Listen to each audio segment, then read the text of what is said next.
Hello friends, you are welcome in Million Concepts of English. हम पढ़ रहे हैं सिंथेसिस ऑफ सेंटेंसेस, तो जिसमें हम सिंपल सेंटेंस और कॉम्प्लेक्स सेंटेंस पढ़ चुके हैं। लास्ट बचा था हमारा कंपाउंड सेंटेंस, जिसको हम अभी पढ़ रहे हैं। तो पहले समझते हैं कि कंपाउंड सेंटेंस क्या होता है। देखिए, जो कंपाउंड शब्द है, इस शब्द का अर्थ ही होता है यौगिक। इस शब्द का अर्थ यौगिक होता है। यौगिक का मतलब जिसमें दो कंपोनेंट को जोड़ करके एक नया कंपोनेंट बनाया जाता है, तो यही यौगिक होता है। तो कंपाउंड सेंटेंस क्या है? A compound sentence is a sentence in which has one principal clause and at least one or more coordinate clause. देखिए, कंपाउंड सेंटेंस वह होता है जिसमें कम से कम तो एक कोऑर्डिनेट क्लॉज जरूर होता है, एक प्रिंसिपल क्लॉज और एक आपका कोऑर्डिनेट क्लॉज होता है। अब समझ लीजिए, जैसे ही went to Agra, he saw the ताज। ये दो सेंटेंस हैं, इनको जोड़ करके बनाया गया he went to Agra and saw the Taj. He was annoyed, वे क्रोधित था। ही सेड नथिंग, उसने कुछ नहीं कहा।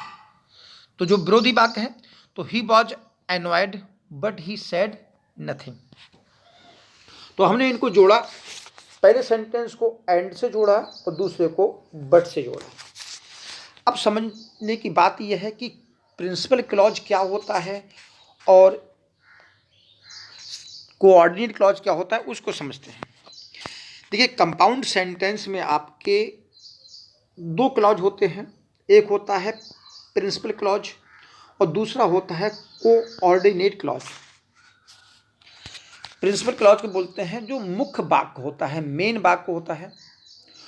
और कोऑर्डिनेट का मतलब होता है समान पदीय, यानी कि उसी के बराबर वैल्यू रखने वाला। यानी कि जो कोऑर्डिनेट क्लॉज होता है वो भी प्रिंसिपल क्लॉज के समान ही वैल्यू रखता है, उसका एक अपनी स्वतंत्र वैल्यू होती है। तो क्या लिखा है? वह क्लॉज जो प्रिंसिपल क्लॉज के समान ही स्वतंत्र महत्व रखता है, उसको हम कोऑर्डिनेट क्लॉज कहेंगे। अब यहां पर समझिए, इस सेंटेंस में ही वॉज एनॉयड अपने आप में सेंटेंस पूरा है, और ही सेड नथिंग, और इसमें अपने आप ये भी सेंटेंस अपने आप में पूरा है। ही वॉज एनॉयड और बट ही सेड नथिंग, तो इसमें दोनों को आप सेपरेट रख सकते हैं। दोनों ही सेंटेंस की अपनी एक वैल्यू होती है। तो ऐसे जुड़े हुए सेंटेंस जो बनता है उसको हम कंपाउंड सेंटेंस बनाते हैं। और जो कंजक्शन प्रयोग किए जाते हैं वो कोऑर्डिनेट कंजक्शंस होते हैं। तो कंपाउंड सेंटेंस बनाने के लिए हमने कहा जो कोऑर्डिनेट कंजक्शंस प्रयोग होते हैं, तो वो कोऑर्डिनेटिंग कंजक्शन आपके चार प्रकार के होते हैं। एक होता है कम्युलेटिव कंजक्शन, यानी कि इनको बोलते हैं योग सूचक। तो इनसे वो कथन जोड़े जाते हैं जिनमें दो साधारण कथन हो या दो बातें हों। एडवर्सेटिव कंजक्शंस वे कंजक्शन होते हैं जिनमें दो विरोधी सेंटेंसेस को जोड़ा जाता है। अल्टरनेटिव का मतलब होता है चयन। तो इन कंजक्शंस के द्वारा वो सेंटेंस जोड़े जाते हैं जिनमें एक सेंटेंस का दूसरे में कहीं चयन की बात आ रही हो।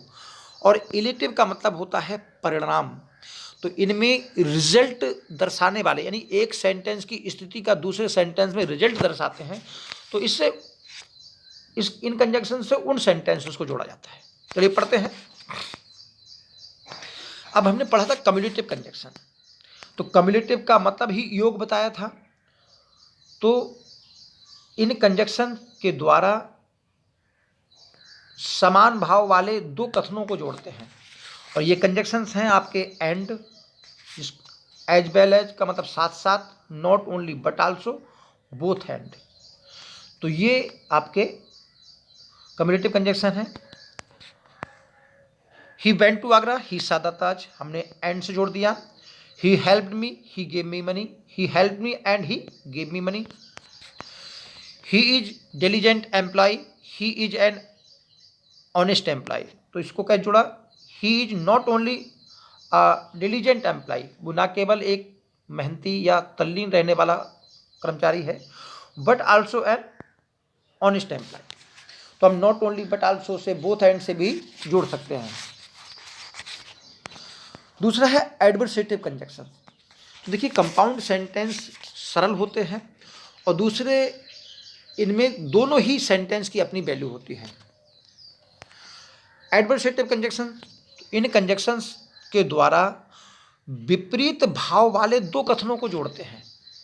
तो नेचुरल है कि इसमें जो एडवर्सेटिव कंजक्शन होते हैं मुख्य रूप से बट, लेकिन, येट माने फिर भी, स्टिल माने तब भी, ये मुख्य आपके कंजक्शन है। जैसे ही was annoyed, he said nothing, वह नाराज था लेकिन उसने कुछ नहीं कहा।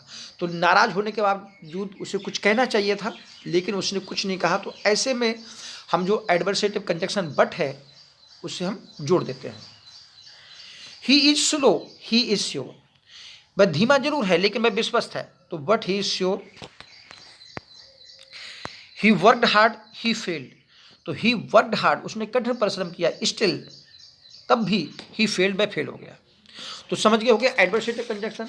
यहां भी कंपाउंड सेंटेंसेस में भी आपको क्या करना है, जो कंजक्शंस हैं उनको याद रखना है और ये याद रखना है कि किस प्रकार के वाक्यों को वो जोड़ते हैं, कैसे भाव वाक्यों में है।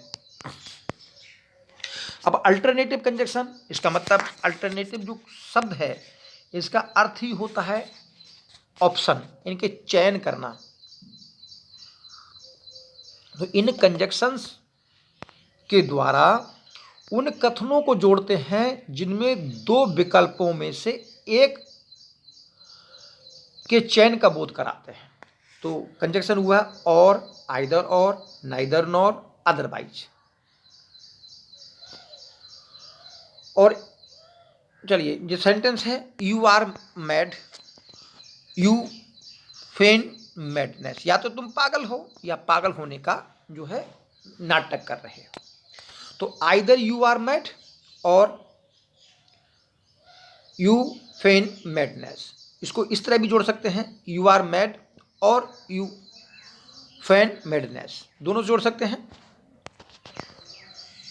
He did not come,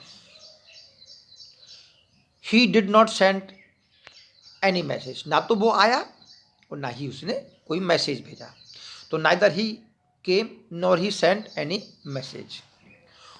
walk carefully you will fall, walk carefully otherwise you will fall. अब बचता है आपका इलेटिव कंजक्शन। तो इलेटिव का मतलब होता है रिजल्ट। तो इन कंजक्शंस के द्वारा उन कथनों को जोड़ते हैं जब एक वाक्य में दूसरे वाक्य की स्थिति, कार्य, घटना का रिजल्ट प्रकट होता है। तो कंजक्शन है आपके so, therefore, he was not invited, उसको आमंत्रित नहीं किया गया। तो नेचुरल है he did not go to the function, वह फंक्शन में नहीं गया, तो हम इसको सो से जोड़ देंगे। तो he was not invited so he did not go to the function. इस सेंटेंस को देखते हैं, the police beat the thief mercilessly, police ने चोर को निर्दयतापूर्वक पीटा। ही डाइड, तो इसका रिजल्ट क्या हुआ, वह मर गया। The police beat the thief mercilessly so he died. हम कुछ प्रैक्टिस के लिए 2-3 सेंटेंस हैं।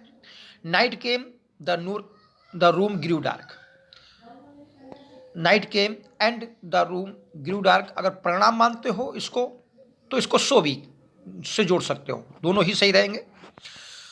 ही heard of his father's illness he reached home, तो इसको नेचुरल है कि इसका रिजल्ट है so he reached home. He is a fool, he is a knave, इनके धोखेबाज भी हैं, तो ही इज ए फूल एंड ए नेब इसको कई तरह से जोड़ सकते हैं। He is both a fool and knave, he is not only fool but also a knave, he is a fool as well as a knave. यानी कि किसी भी कम्यूटेटिव कंजक्शन से इसको जो है ऐड किया जा सकता है। He is slow, he is sure, he is slow but he is sure. The girl played volleyball, the boys did not play. तो नेचुरल लड़कियों ने खेला वॉलीबॉल, लड़कों ने नहीं खेला। तो लेकिन हम से जोड़ सकते हैं, तो इन्होंने बट से जोड़ दिया।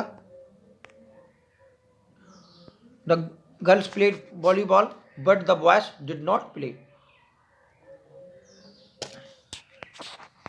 आई was annoyed, I keep quiet. तो आई वॉज एनवाइड स्टिल और येट किसी से जोड़ सकते हो या बट से भी जोड़ सकते हो, but I keep quiet. The boy was naughty, the teacher punished him. तो the boy was naughty so the teacher punished him. He failed, he preserved, तो he failed nevertheless he preserved. He was all right, he was fatigued. तो he was all right only he was fatigued. इससे only से भी जोड़ सकते हैं। Make haste, you will be late. तो इसको अदरवाइज से भी जोड़ सकते हैं और से भी जोड़ सकते हैं। Make haste or you will be late. Come in, go out, अंदर आओ या बाहर चले जाओ, तो और से जोड़ दिया। आइदर कम इन और गो आउट, आइदर और से भी जोड़ सकते हैं। Make haste, father will be angry. तो make haste otherwise the father will be angry. Do not be a borrower, do not be a lender. तो do not be a borrower और a lender, तो इसको neither से भी जोड़ सकते हैं, neither be a borrower nor be a lender. तो वहां पर नाइदर जोड़ोगे तो वो शब्द ही नेगेटिव होता है, तो ये जो नेगेटिव उसमें हट जाएगा। हाँ, be neither a borrower nor a lender. He was obstinate, he was punished, he was obstinate therefore he was punished. It is raining heavily, I will take an umbrella with me. तो it is raining heavily so I will take an umbrella with me. तो कहने का मतलब है ये आपके compound sentence में conjunction का रोल होता है और आपको उन सेंटेंसेस के बीच का जो भाव पहचानना होता है, तो उन्हीं भाव के अनुसार उसको हम रख देंगे। तो thanks for watching, all the best.